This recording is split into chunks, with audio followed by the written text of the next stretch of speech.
Narinig mo na bang kasabihang magdasal ka na para bang ang lahat ay iniaasa mo na sa Diyos? Gumawa ka na para bang ang lahat ay umaasa sa iyo.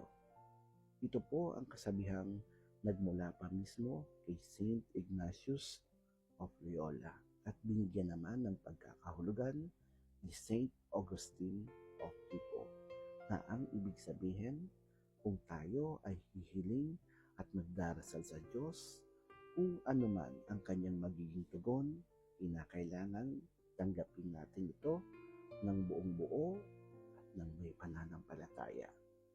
At kung tayo naman ay gagawa, maka sisiguraduhin natin na ang lahat ay umaasa na ang gagawin natin ay makabubuti sa bawat isa.